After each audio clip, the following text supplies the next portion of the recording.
Hey everybody, and welcome back to another exciting episode of the Bod Squad, the show where we talk about streaming technology.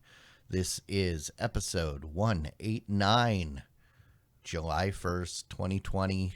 I am Clyde, and today I am joined by Matthew Ross. Hey everybody. Jimmy Trammell. Hey guys, how's it going? And Michael Aston. Hello everybody. Mike, how nice of you to remember that it's Wednesday and join us. Yeah. This week I had 3 different people remind me that it was Wednesday, but I was already up here sitting at my computer desk like an hour and a half, actually at like 7 o'clock, so I wouldn't forget. I was like, and I just want to, I'm already here. I just want to point out none of those 3 people were any of us. Well, okay. Nice. Yeah. How's you guys been doing? How's your week been? I mean, I haven't left my house in like a week. I take that back. I did leave my house on Saturday. Before the movie party, I said, I need to run down to the gas station. I got down to the gas station, turned off my car. My car wouldn't lock. Uh-oh. Battery's dead. I realized it was hot, so I got in my car, started it to get the AC going. I needed to move my truck, so I went and I moved my truck while the AC was kicking. Oh, no! And I left my wireless key fob in the truck, drove down the street in my car, got to the gas station and realized I don't have my keys. So I then had to walk home, get my bike, get the keys, and then ride my bike back to the store, put the bike in the back of the car, then get the stuff that I went to the store to get. See, that would have been a perfect time for Uber. Yeah. This is one of the things that I fear with these new keyless systems, that because my sister had a similar thing happen where she got in the car and her husband was standing there and he had his key in his pocket. And so she started the car and then drove off and got to where she was going. And it was like 45 minutes away. And then she turns the car off and she can't restart it. So he had to drive out there. And in the last 2+ years since I've had this car, it has not been an issue. Normally, because I have a system for everything, my phone always goes in a specific pocket, my keys are always in. It's been really nice not having to take my keys out, because in the past I've had trouble. You fumble with your keys. There have been times where I've dropped my keys getting out of the car and the door closes, and now you're locked out. I've had that happen in the way back in the past. And what's really funny is I knew someone that had the keyless entry in their car. Well, they lost their spare key fob someplace in the car. Oh no! Which means you can't lock the car, because the car will not lock if the key fob is in it. And they tore that car apart and they cannot figure out where it is. There is a key fob someplace in their car, because they don't need their key fob. They can just walk up and start the car. And they cannot figure out. They tore that thing completely apart and they can't figure out where it is. I think it's in the dash. I think it was in the glove box and somehow fell behind. So there's actually a security concern with these key fobs. What happens is you go inside your home with your key fob and you just put it down somewhere, and maybe it's in the middle of your house. What the bad guys do is they then get a repeater that has a very, very good antenna to get into the right direction, because they just have to repeat that signal both ways, and they can basically extend the range of your key fob using a repeater. and then just start your car and drive away with it. So a lot of people who are paranoid about this put their key fobs into an RFID bag or into a bowl. I keep designed mine Have in you the- not I keep mine already in the RFID'd refrigerator. your whole house? No, I have I not. mean, I still don't get you radio live in a inside. Faraday cage? Come on. Where's your proper levels of paranoia? I would argue that the first house I owned was inherently a Faraday cage, because it was old lath and plaster construction that had chicken wire in it. Yep. A cell phone. Yeah. You step outside the front door, It works. full bars. You step inside the front door, nothing. Same thing with Wi-Fi. Wi-Fi was okay in the house, but there was no Wi-Fi outside unless you were right by a window. Yeah, I mean, so they already make femtocell technology, which is the portable cellular tower, and they make phones that can connect and work fully over Wi-Fi. So I can imagine a day in the fairly reasonably close future where they are producing either basically shielded tieback or siding that you would put on your house, and it would make the interior of your house completely basically inside a Faraday cage. So I could see that. I mean, you've got RFID proof wallets and various similar purses and things like that. Why not a house? Makes sense. I've actually thought about that.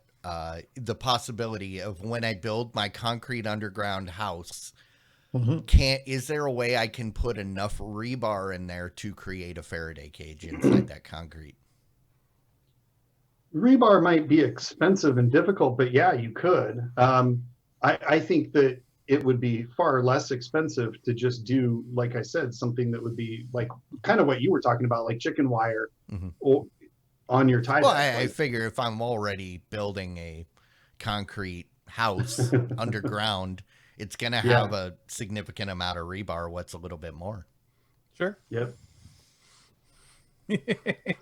Now, if I could just find a way to use that rebar, then when I want to turn it into like an antenna to broadcast or receive.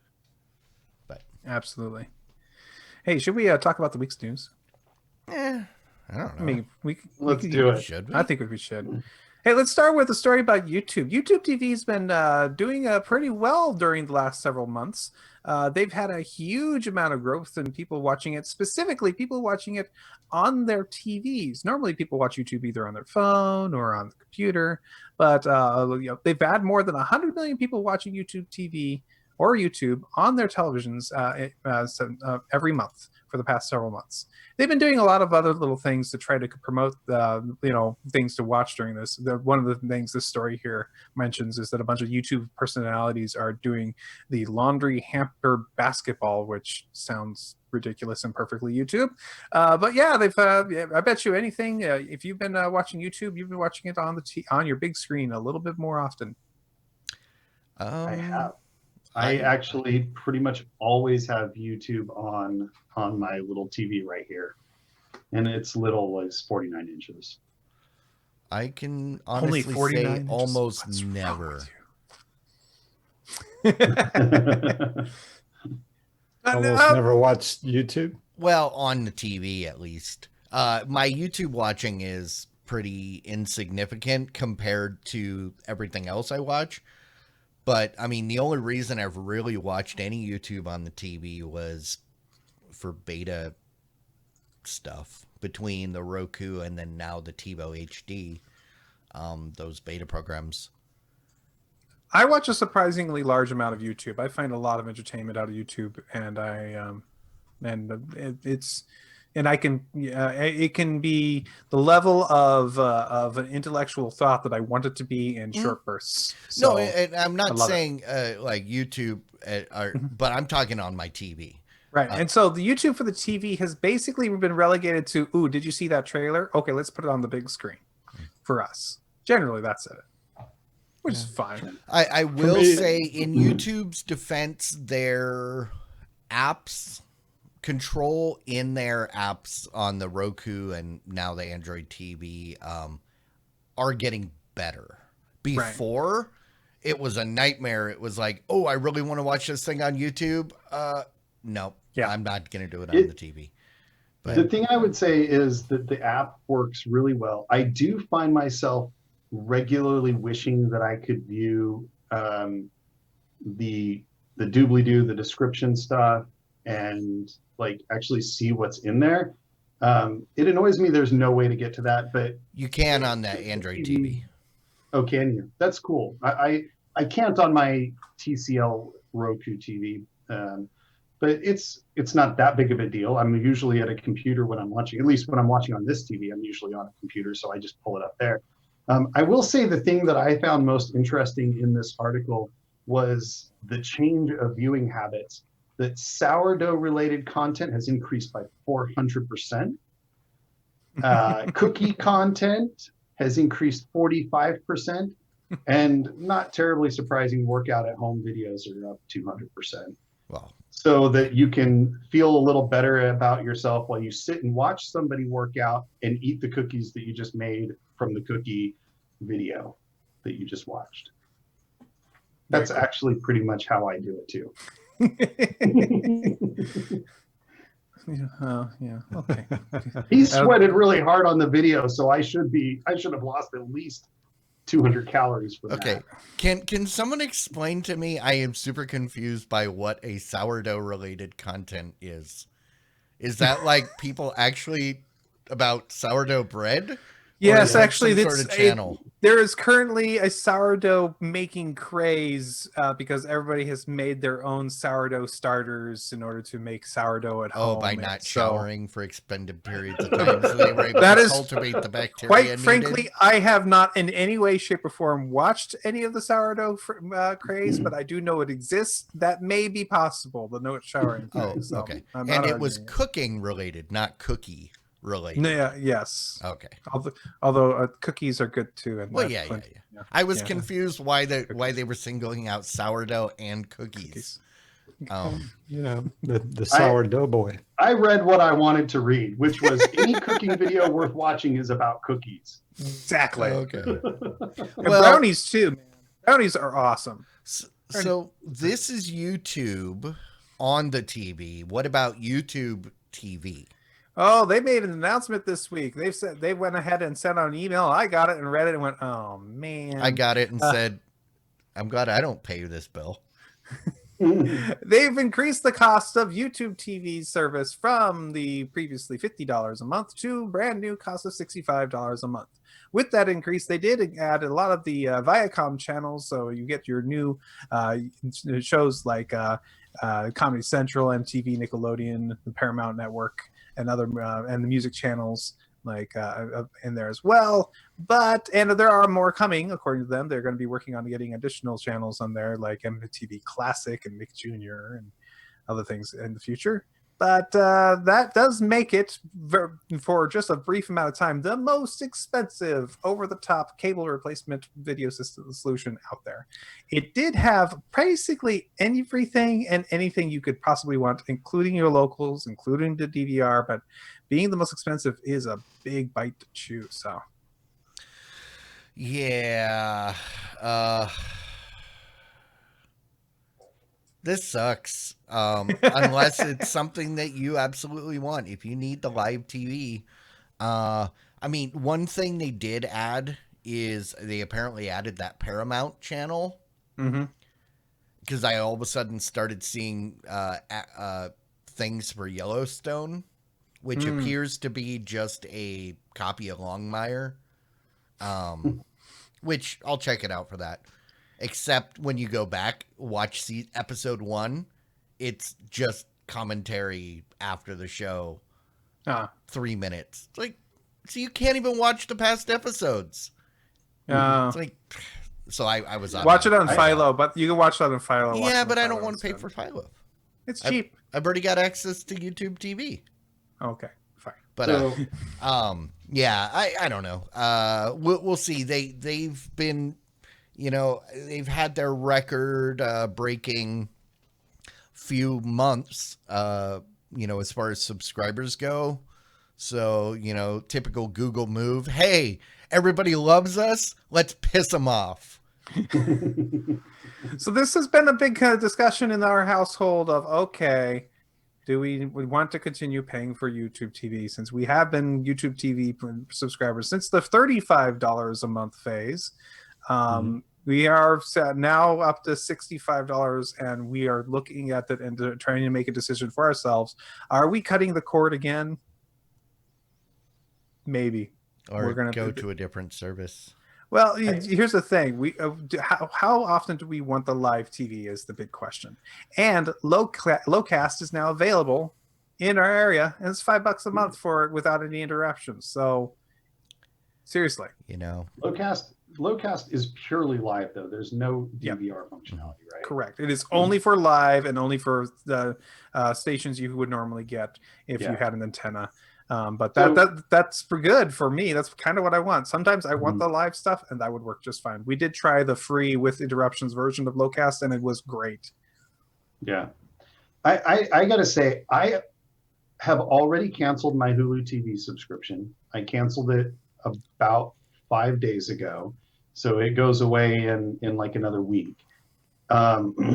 Because I finally was like, well, nobody else is here. I'm certainly not getting $55 a month worth out of this.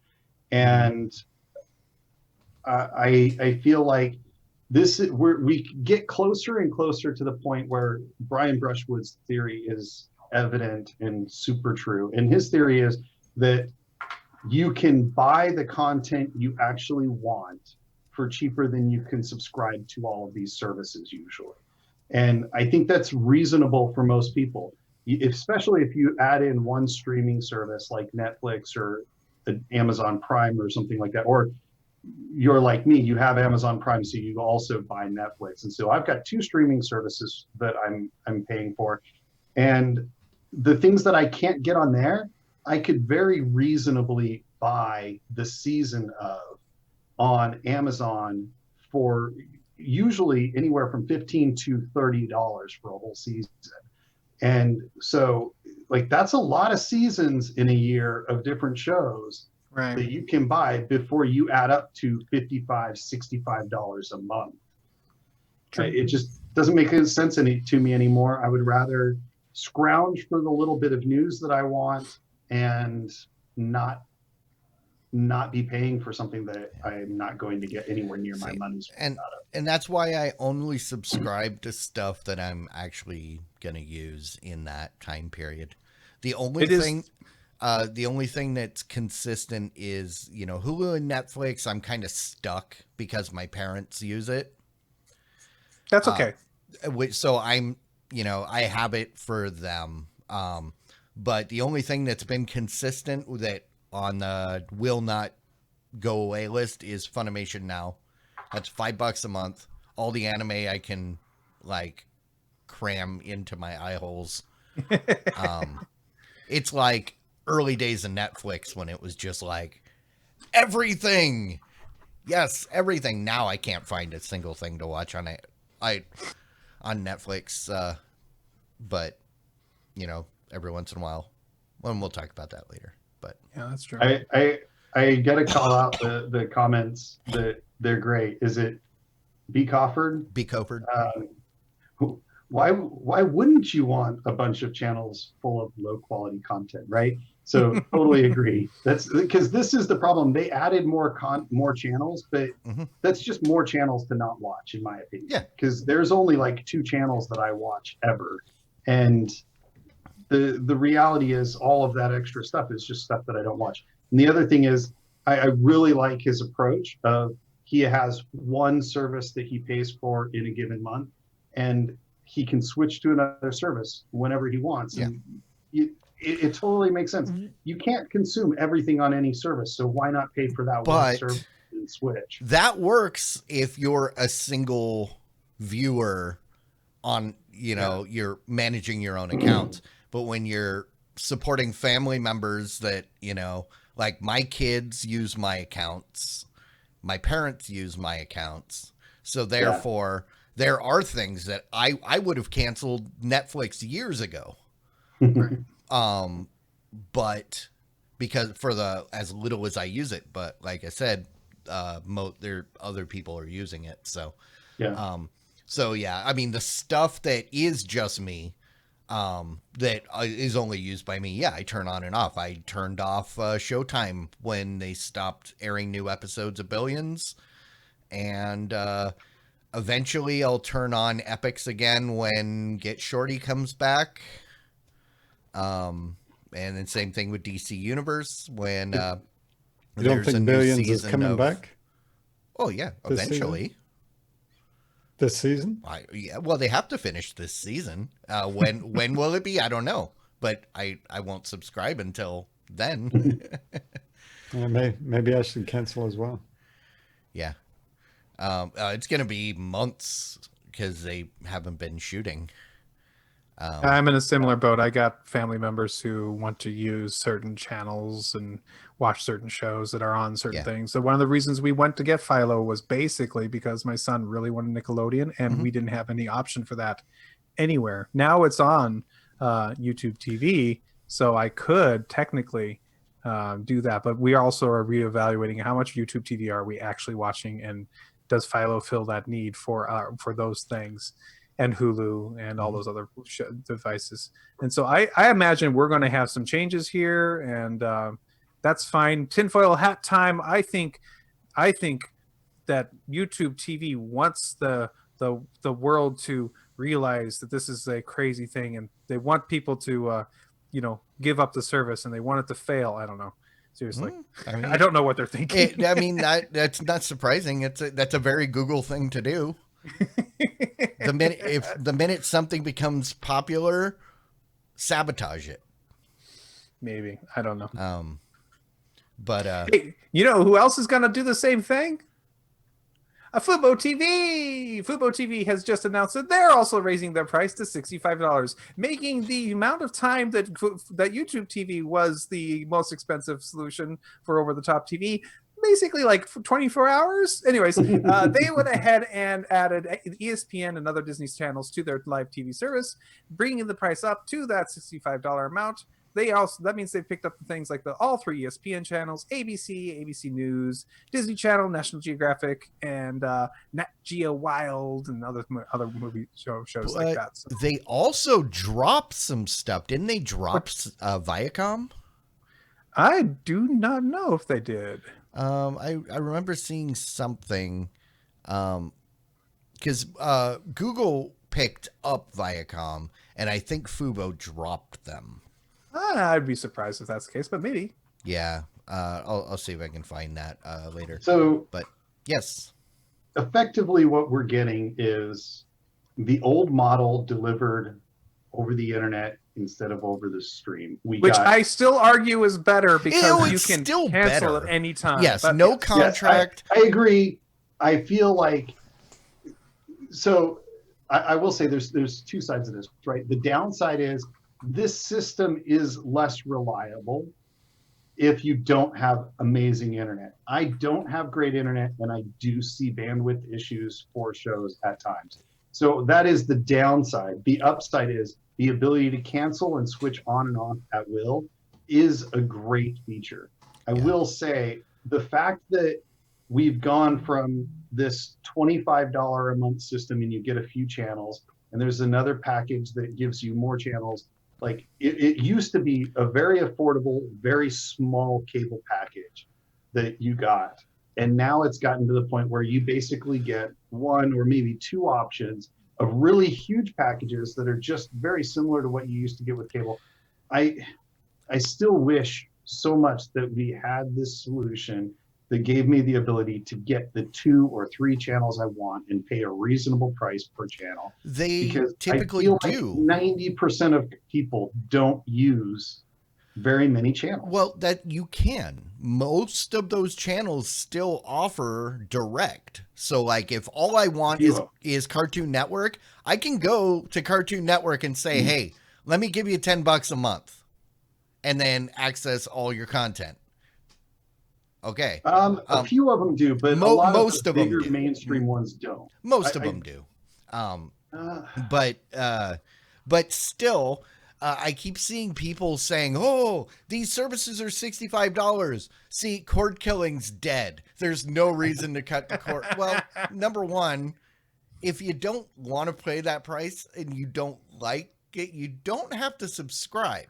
See, back in the day, if you wanted any of these channels, you had no choice. You must subscribe to cable or satellite. Get locked into a contract, and then when the prices got too much, tough, you just had to bite the bullet because it was your only option. Beauty is, these prices are going up. We knew they would. Because you had your sweetheart deals to get people in the door to test the unproven platforms. But now that they've basically proven themselves, and people understand that, oh, this is cable, but without the contract, and I can watch it basically anywhere.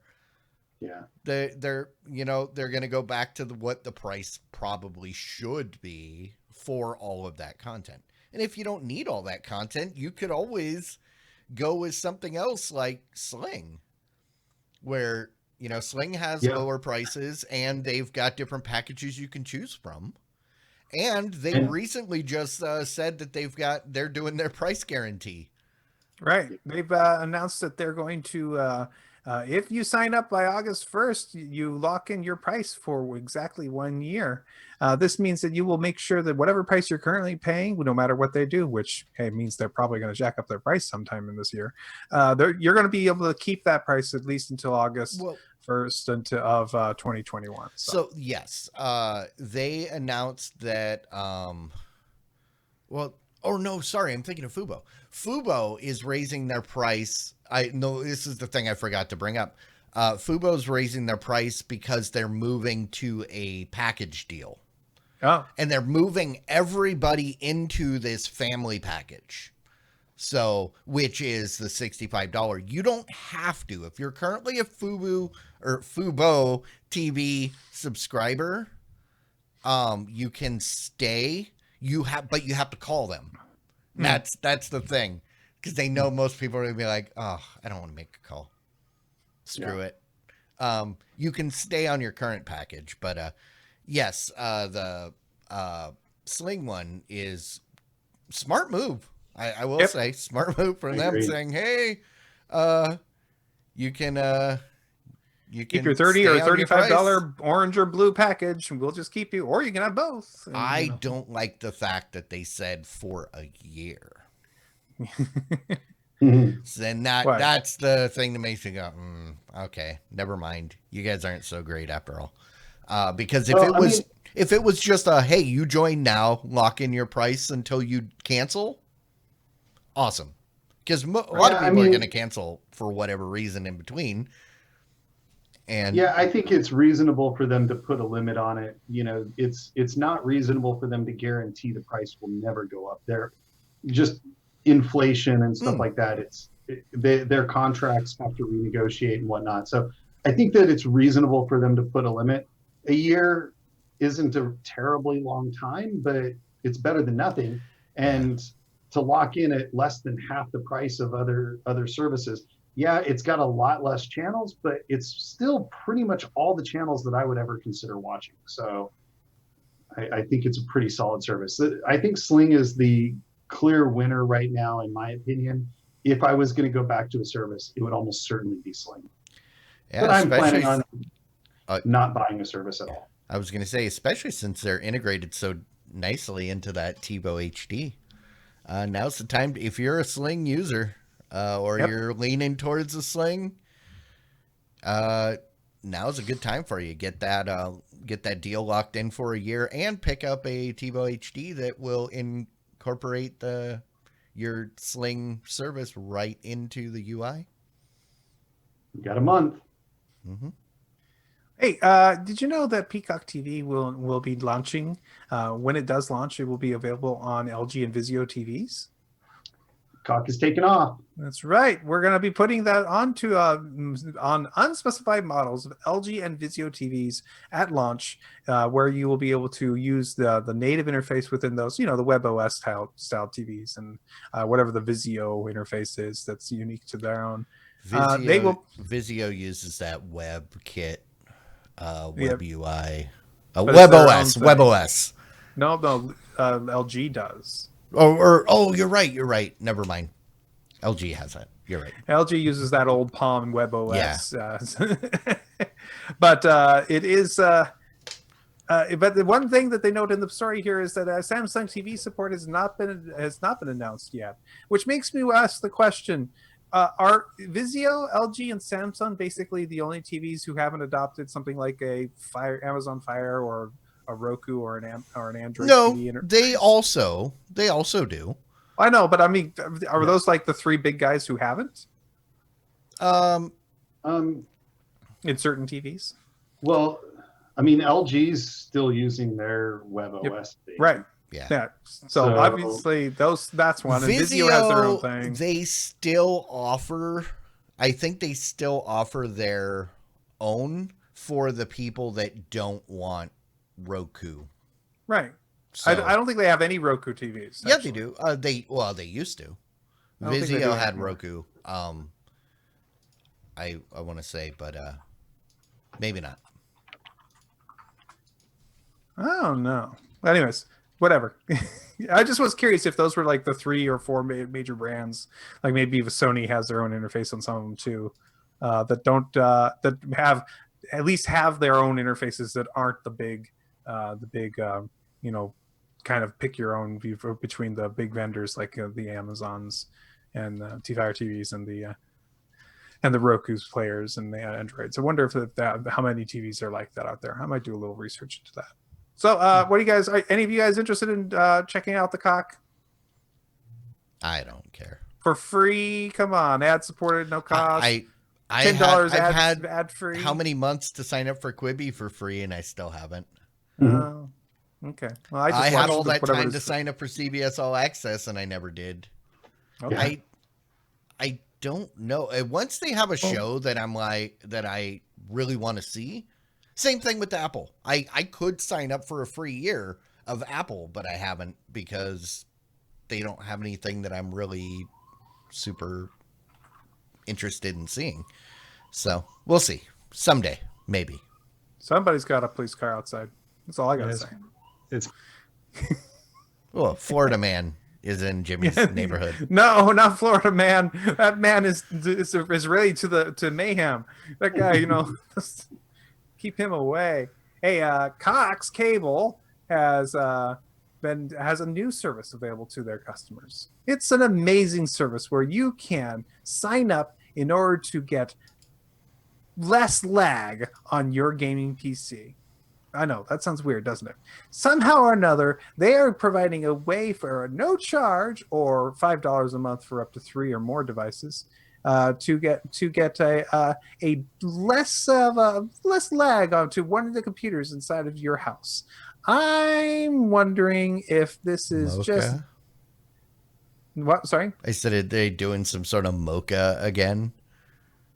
What do you mean by Mocha? Mocha, MOCA. It's a standard for sending communications over coax between devices. This is something else. I don't know what exactly they're doing. This is snake oil as far as I'm concerned, but they're basically asking for money. It's quality of service, package information types. It's quality of service, yeah. It makes sense. I can see this being totally reasonable. It's especially since latency has so little impact on a lot of different types of service. So like streaming, lag and latency is irrelevant because you've got the buffer built in. So it can have as much latency. I mean, not as much latency as you want, but pretty much. The more latency, the longer it needs to buffer. But yeah. Once you get buffered, you can have pretty much unlimited latency for streaming, and that's taking up most of the bandwidth. So it makes total sense that they would offer this service, charge $5. It's a great feature. I would totally do it my service offered it and had good bandwidth, and I gamed a lot. Well, according None to of those the things are true. So, according to their promo page, it touts 43% lower lag versus typical connection, 55% fewer ping spikes, and 45% less jitter. So then those are actual network terms, just so anybody knows. But why the hell do you have lag spikes and ping spikes and jet and 45%? Basically, what they're saying is they're willing to prioritize your traffic. And yes, that is strictly a QoS. And basically, that's the way QoS works. Is you say, hey, give priority to this and don't care about the rest. I get it, but at the same time, it feels bad. This should be a one-time fee for them to set up the thing. Well, and that was one of the reasons. That was one of the reasons I wanted. I prefer business class internet, even though I pay more for it. In addition to the good support, you usually have prioritized traffic. So, like, if you're cable, you're basically in a death match with everybody else in your neighborhood for that available bandwidth. It's not dedicated. Right. It's just in a pool. Whoever can draw from it can draw from it. And I believe also for the QoS, you have to give them your IP address as well. Well, apparently it's your MAC address. They do that through the modem, is what they would end up doing, because they already have your MAC. Yeah, but the thing is, if you use a VPN, then it doesn't work. It does. It does, because it would still work, because they're prioritizing from the traffic coming from your modem. No, that's the thing. I want to just make this perfectly clear. You are paying for one computer inside your network to get the priority. I missed that. No, you can pay extra money for more computers inside of your house to get better. Yeah, well, and the problem with that is then you probably can't be using your own router. You need to be plugged directly into the router that they provide you. Oh, exactly right. That way they can. That way they're able to identify, because your router that is in front or behind their modem is gonna be natting. So it's all traffic's gonna appear to the modem, to the ISP from your router's IP and your router's MAC address. So yeah, you're gonna be restricted to probably have to just use their. Yeah, if you're using their router, then they could do that. I get that. Yeah, and I would never do that. So I think the other thing, like, while I get what you're saying, Matt, about pricing and the fact that you feel like this should be a one-time fee, that from a effort perspective, it's a one-time fee, right? Like, it's one-time effort to configure and set up, which is trivial. Like, they shouldn't charge you any real amount of money for that, because it's probably purely automated.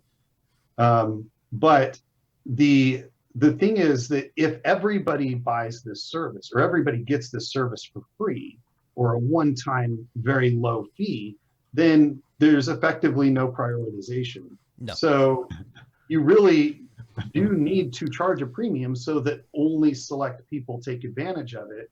Otherwise, your prioritization otherwise there is no. If everybody's at the same level, you're right back at the same thing. Exactly. You can only prioritize so much traffic, otherwise it's all equal. Yeah, it's kind of like the theme parks. If everybody has a fast pass, then there is no fast pass. Right? Yeah.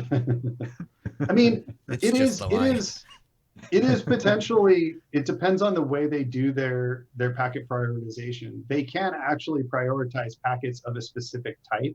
So gaming packets would be prioritized over streaming packets and stuff. They can do that if they have it on your own router that knows all of the ports and everything, that everything's coming through. So you theoretically can do it on a more limited basis than just all traffic for a customer, but it still effectively starts to cancel it out as you start to add more and more people to the prioritization. Hey, Google is making updates to their video displays, all those smart displays. I have a smart display, and I have used their Duo feature inside the smart display. Allows you to call somebody and using the Duo app and making basically it's their version of FaceTime.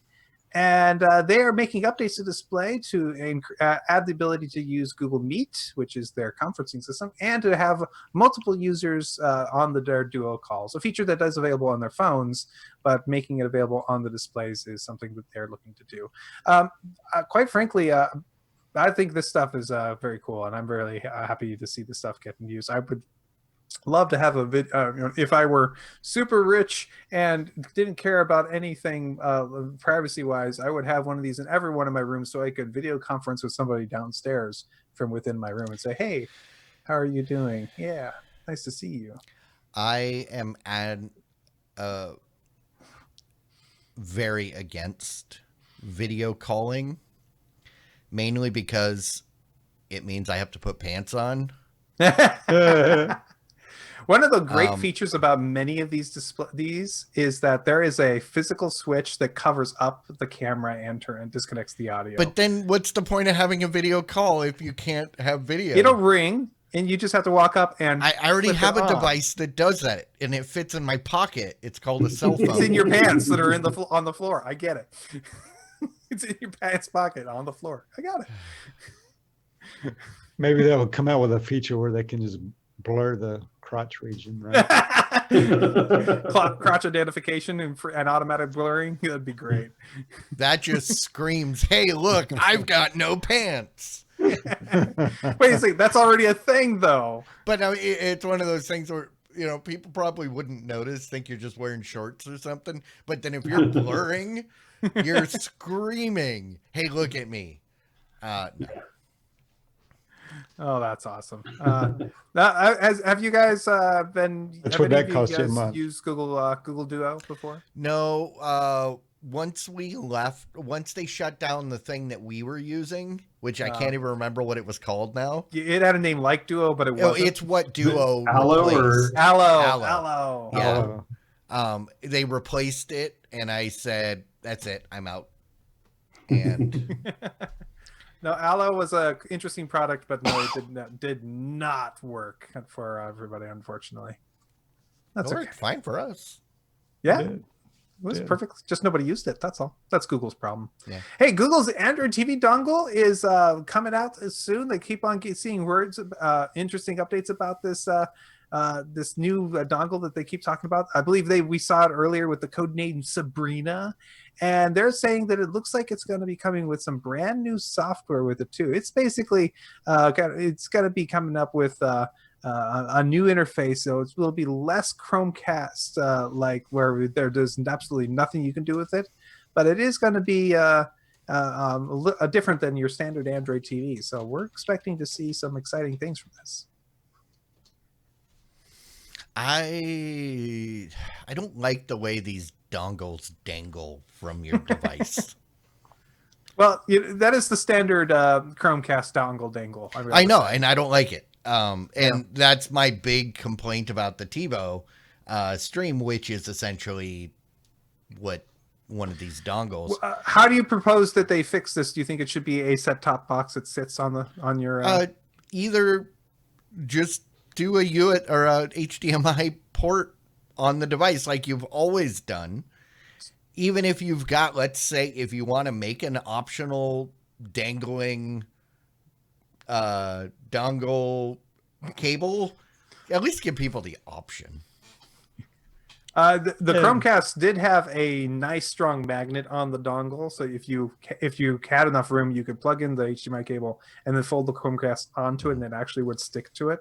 I like that. Also, when you could basically fold over and keep itself tucked in, which is kind of nice too. Yeah. See, Wabbit got one of those TiVo streams too, and I just don't like the way it hangs there. Yeah.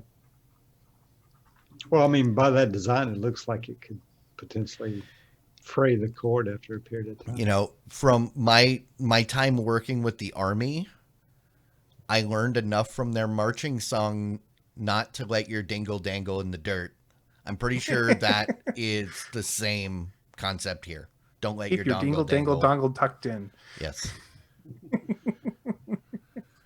Hey, let's see. Amazon Prime, as a new feature for their Amazon Prime watching, they have enabled the ability for you and any other Amazon Prime member to watch along with friends. This is the thing we keep hearing about, where you can watch with up to 100 people for your own little Amazon watch party. That's right. If the movie is available on Amazon Prime, you and 100 friends can get together and have a nice chat interface where you can watch the movie together. I tell you, this is going to blow up big time. If they're subscribers to Amazon, right? Correct. Everybody and has to if they're in the U.S. Oh, that's a good point. I'm sure this is that's the whole reason. Limited. So you got to remember that Twitch is owned by Amazon. So this Twitch watch party that they've been doing for a while, it's the same thing. They just took the Twitch off. You don't need to do it on Twitch. You can do it directly through Amazon. But the whole reason we haven't embraced it for movie parties is because not everybody's in the U.S. and not everybody's an Amazon subscriber. So not really something that'll work for, So, yeah. I don't know. We've talked about this before. I think it's some form. This is actually going to catch on. I think Clyde is right. It works best with bad movies, so you can watch it and talk over it. Chat interfaces are not the right way of doing it. Having that video, way for you guys to talk over it makes much more sense. So this is fine. Yeah, I'm glad they do it. Now, don't get me wrong. I'm glad that they're making this an option because every service should make this an option. It's just the restrictions are a little too much for my use. So I will probably never use it. Okay. Well, this is, 100 people's good. That's 25 times more than I need, more than the number of friends I have. So, I'd say it's 100 times more than I need. Am I one of those 4? What? Maybe coincidentally the number of people on the stream right now. Okay, just asking. 100 times 1 is 100. That's correct. Yes. That's why I said it's 100. My math brain had to boot up there for a second. It's 100 times more than I need. Because I don't have any friends, is what I was saying. But I figured I would include you guys as potential participants in a watch party. Oh, so nice. I'm still not calling you a friend. You can call me your friend. That's I have to log into my Amazon account though. Man, see.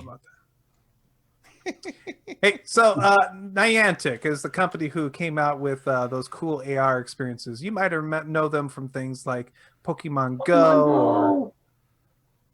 What was that? Pokemon Go. That was Mike freaking out. That was a weird sound. Or Harry Potter Wizards Unite. Or maybe you remember the earlier game. What was that game? I actually loved that game. That the blue versus the green that they did. Started with an I. I can never remember it. Yeah, and I played it for a while too. Why it's so good you can't remember. That was the one where Ingress. I did a mind. Thank you, Cruz. Yes, Ingress. That was the one where we were able to figure out that dead people count in your mind share. So I did this giant field that only covered a cemetery, and I had like 10,000 mind share in that cemetery. So apparently zombies count. I know that BK Ford, you did beat him. I just saw Cruz's first, so I gave him the credit. Sorry, I apologize. Anyways, no, they've teamed up with a company called Punch Drunk, which I didn't know has been making interactive movie theater experiences. What they're planning on doing is they don't have a lot of information about what's exactly in store, but they're going to be making an experience that you can sit in a movie theater. And it looks like take out your phone and be able to have an AR experience inside the theater to have weird things happening around you you and be able to affect them like a game, or B, even make it so it affects the storyline of the movie you're watching or the interactive experience that you're watching, so that you can affect the things that happen, choose which direction things are going.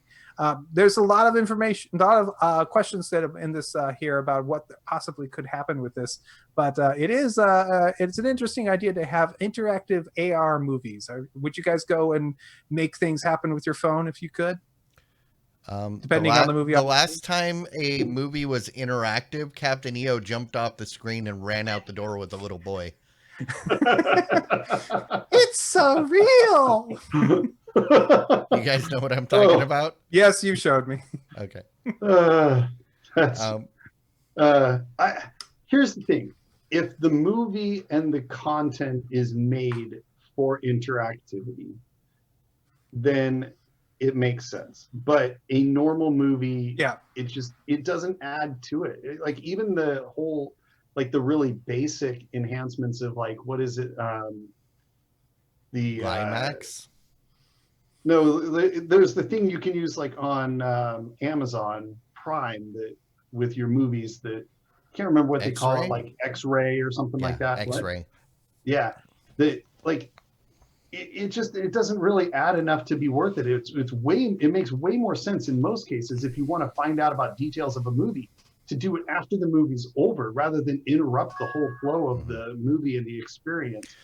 But this is talking about like adding stuff going on around you to make the movie more immersive. So let's say you're watching the newest incarnation in the Critters in the Critters franchise, and you see out of the peripheral there's a bunch of critters like rolling down the aisle. You know, that could be cool. Boom, boom, boom, boom. Yeah, that'd be fun. It could be. I liken it to what you get when you go to Disney World. They've been doing this kind of thing for quite some time. So again, if the content is intelligently made around this, it can make a lot of sense and it can be great. Like I love going to the shows at Disney World where they have those like 3D things happening off to the side, like where Goofy gets exploded or something like that, and you see him sticking out of the wall over here. That kind of thing is cool, and it makes sense.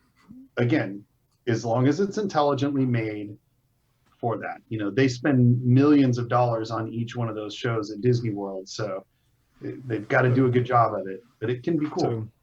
So question there: would you pay extra for it? I think it depends on what it is. For sure. I blindly just pay extra for it all the time? No. But if it was something that, you know, specifically seemed interesting, then maybe. I would pay for it if it was a specialized experience for the story. Yes. I mean, I definitely wouldn't watch just something that was tacked on to a normal movie. Would you pay extra for it if it would tell you who in the theater has coronavirus? No, I don't want to know that. I would pay extra to know that, you know, to like have a sensor that said, by the way, everybody in the room is fine. I mean, I would love to have. I would pay for a service that said the person I'm next to doesn't have it. But then again, I think a lot of people in the world would pay for that, and scientists would be really interested in that technology right now. So I think it's probably pretty valuable. I mean, I think that the point is relevant and well made. That like if it's made well for this, you know, there is the potential that, like BK Ford mentioned, that you know, if you're not looking in the right direction, if it detracts from the show, or you miss something, that's really a bad scenario, right? Like you don't want it to be able to be a bad experience or a worse experience because of the interactivity also. So it has to be very carefully made. All right. Agreed. All right. So Discord has made a little announcement. They've been basically the place for being a place for, you know, gamers, and for them to get together and make communities and have conversations and get together and play games together. for the longest time. But they've made an announcement that they are changing their focus slightly. They still want to be a place for gamers, but they also want to make it perfectly clear to everybody that, hey, if you're not a gamer and you want to find a place where you can go ahead and make up your own community and you can get together and do your own thing with them, not necessarily related to games, but you want to have a place for that kind of thing, Discord is available for you, changing their branding ever so slightly to be more open to everything that's not just pure gamer that they used to be. And here's what I've got to say to that. Okay, obviously. Okay. What do we... I was going to say, I thought you were going to say, wait, Discord is about games? No. That's what I would say. I'm a member of like 6 or 7 different communities or servers on Discord, and one of them is game related. Is it the VOD Squad? Is that game related? No, Star Wars Galaxy of Heroes, my clan has one, but or guild. It's a guild in that game. But I've got one that's a Bitcoin related, a cryptocurrency related thing. I've got one that's a developer, two that are developer related things. I've got my own for me and my buds. We've got VOD Squad. I've got Diamond Club. So basically, what this is Discord finally admitting to themselves we are not just a gaming community. Correct. They haven't been just a gaming community in years. Right. Since people first found out what and understood what Discord was, and then they started using it for everything. I got into Discord. I had a friend who said, Slack is great, but Discord is like free and awesome. Use Discord instead. I was like, and it's way better than TeamSpeak. Every YouTuber has a Discord for their Patreon followers. I mean, or everybody, depending on the YouTuber. It's like I would be surprised if more than 50% of Discords are for gaming. Yeah, but like I said, it's more of them just finally, because they've been adamant for the last several years that they're a game facilitator or they're facilitating community for game stuff, and they're finally going, okay, saying it can't make it true, so we give up. just use it. All you people that are here using it wrong, just do it. Just do it wrong. I give up.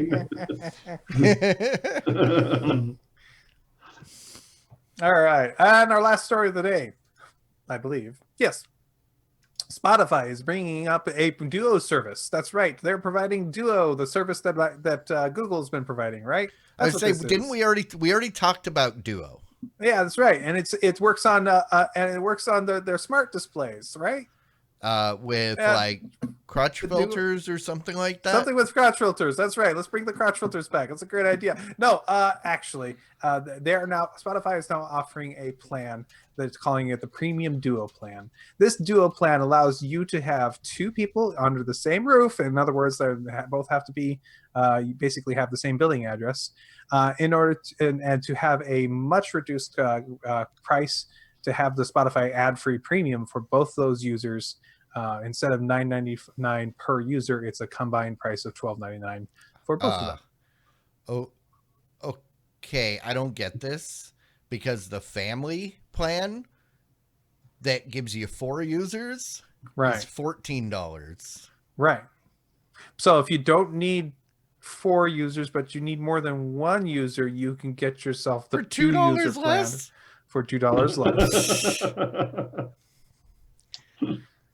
You may as well just get the 4 and share it with somebody. I think this is a perfect. I don't mind people making these little in between plans so you can find the right fit for you. And some people, $2 a month makes a difference to some people. So, yeah. I mean, if you really only have 2 people, then it makes sense to save the $2, but it does seem kind of silly to offer such a and remember, I am a premium subscriber. This is one of my services that I turn off when I can't justify it, but I turned off the family because my kids weren't using it that much anymore. So But yeah, I guess I don't know. I gotta say that the picture on this on the story is just a little creepy. Oh, I don't know what it no, is. it's way creepy. It's just that's just a little creepy for me. I don't know what it is. I think it's how their eyes and how they're looking at each other deeply and so close. Especially in this time of COVID, I feel very uncomfortable. No, it's his mustache. It's his mustache. Oh, it's the mustache. Of course it's the mustache. And it's not like a pencil line mustache. It's this weird wavy thing. He's got these weird. They both got these weird dreadlocks, and he's got this like dreadlock mustache in a spiral pasta shape. I don't know why I'm creeped out by it, but I don't. It's super creepy. I just don't understand. You just don't think that a purple guy and a green girl should ever get together. No, I don't have a problem with that. Purple and green, that's like the Hulk colors. I got no problem with that. Okay. That's the news of the week, guys. That's what we got. And this is the point where we typically like to thank our patrons. And today is the first of the month, which is Patron Milking Day. Everybody pay your bills. I guess it's Patreon Shakedown Day. This is the day where Patreon goes around and knocks on the doors of your banking establishments and says, "Hey, give us the money he promised us, or we'll kill the whatever." I don't know what Patreon does. I don't participate. I just get notice that, hey, Patreon Nick started $13 from you today. Okay. But to those of you that are that participate in that, and you are giving and you are supporting, you are awesome. Thank you. We appreciate it. If you are someone out there that isn't supporting us, but you kind of want to, maybe you're a little shy, don't be shy. You don't even have to tell us. You can use a fake name. We don't care. Yeah. But it's patreon.com/thevod squad. Yes, the real booty hole. Yes, we were talking about fake names. Do you know something about that?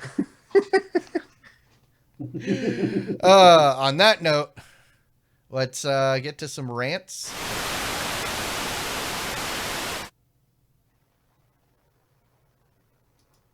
And some raves. What you got? Who's up? Where you going? I got a silly one for you guys. I like silly. So I was sitting around last weekend. I got a very old laptop out, and I was trying to see what I could do with it. I got because it's. I mean, this thing is just. You know what you could have done with it? What could I have joined the movie party? Well, I believe it was before the movie party. It wasn't that late. And so I was trying out a Linux distribution on it to see if I could make it maybe run my 3D printer remotely, be a little like remote thing for it. But it was so slow to install and so slow to do anything.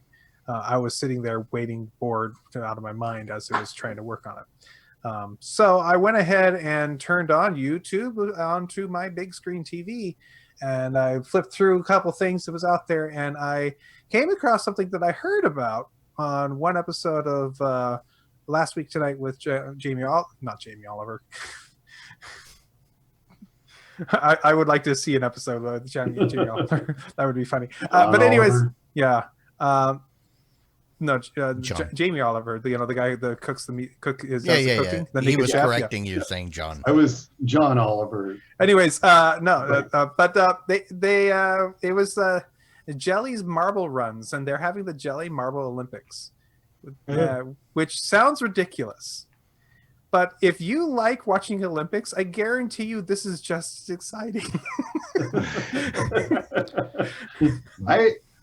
I admittedly watched one of these and was appalled at myself that I enjoyed it. I had mocked my brother-in-law mercilessly for watching these videos. I started watching, and I started like going, "Oh, that's my team. I'm like an Rangers team guy now. I get it, and I totally love it. It's like I have no idea what you guys are even talking about. I've only watched one, and that's all I'm ever going to watch, but I will admit that I enjoyed the heck out of it. They're essentially some guy who set up a bunch of Marvel style Olympic runs, and they take it so seriously. They do times, and they do they take a bunch of the commentary of the guy who actually does the commentary sounds like a guy from NBC doing the commentary. And it's so good. It's so funny to watch. Seriously, if you're bored and you wanted something to do, try this out. You'll end up starting rooting for one of these because I just watched the qualifiers to see who could get there and who couldn't. Literally, they had to qualify these different Marvel teams. So it's funny. Like a lot of the streamers do it where they give rewards to the team that wins, and people are randomly assigned to teams and things like that. The thing is, it's pure complete randomness, right? Like there's so it's just crazy. They take it so seriously. The commenter on Jelly's Marvel runs is so good. Yeah, I was watching one where basically it was like a death match. They put all 4 marbles to basically run straight into each other, and as they ran into each other, they went into like an arena with a bunch of fidget spinners to knock them out of the arena, and basically how many marbles would stay within the arena by luck. And by chance, one of the marbles got chipped, and so he took it as if that guy injured and had to be removed from the Olympics, so they had to find a substitute, and they gave that they have a name for every one of the marbles. I mean, it's just hilarious. Yeah. It's good. All right.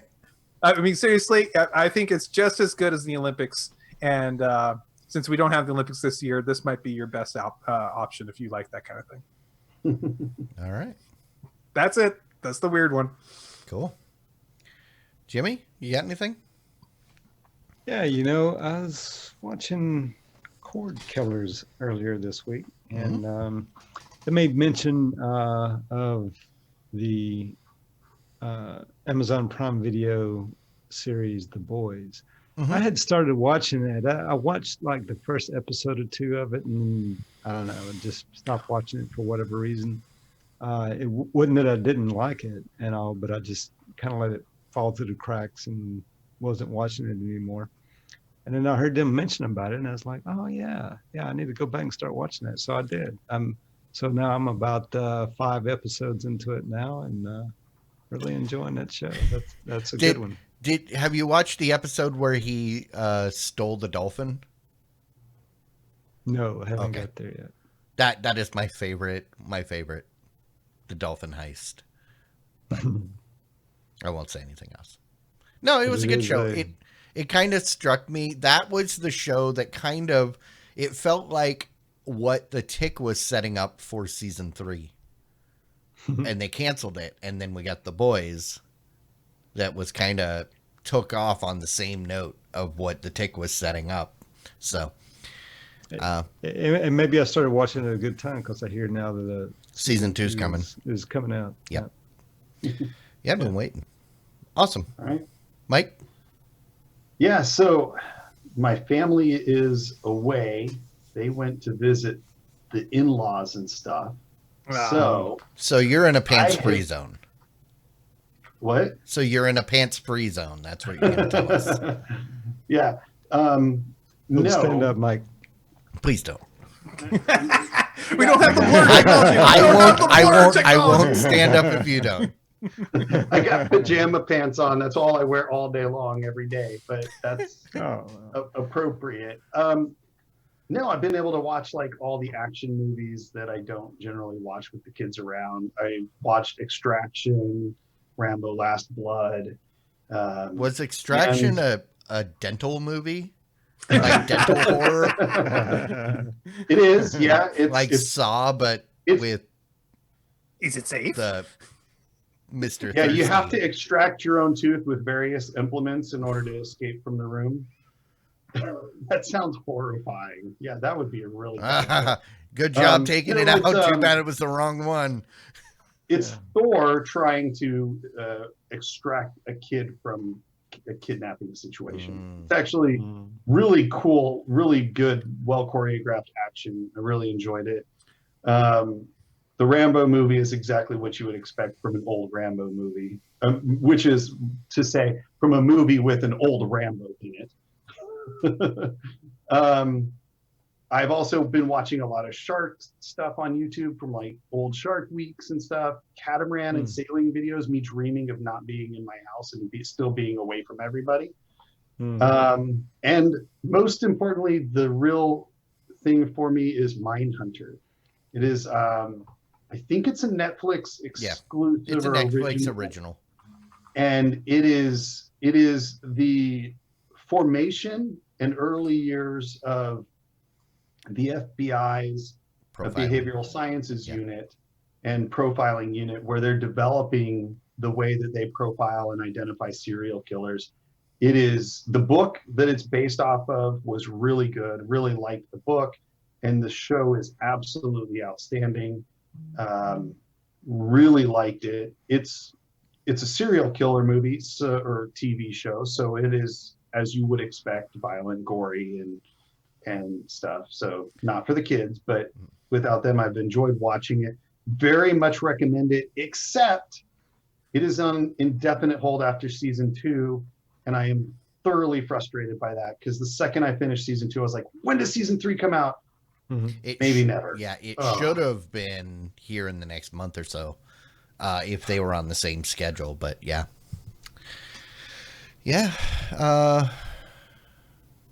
I guess is it to me now?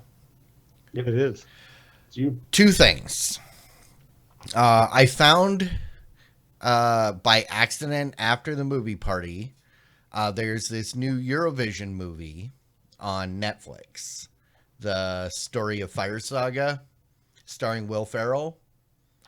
I threw it on my second screen over here to, I just wanted something on while I was working and on some stuff. It was good enough that I got sucked in, and I sat there for 2 hours transfixed on this movie. It was great. It wasn't the best movie ever, but it also wasn't terrible. It was, and the music was awesome. They wrote, he and this one lady that did the voice, singing voice for the female character, he and her wrote a couple of the songs on the soundtrack, and one of them is totally like chart worthy. My Home, I think it's called. I highly recommend at least check out the soundtrack. But the movie was good. The movie was fun. I'm planning on watching it this weekend with my wife. It was a lot of fun. But I must say that was fun. It wasn't the greatest thing. But after the movie party, I did stumble into what is undoubtedly the greatest thing that has been like the greatest gift that Amazon has ever given us. It's called Gary Busey Pet Judge.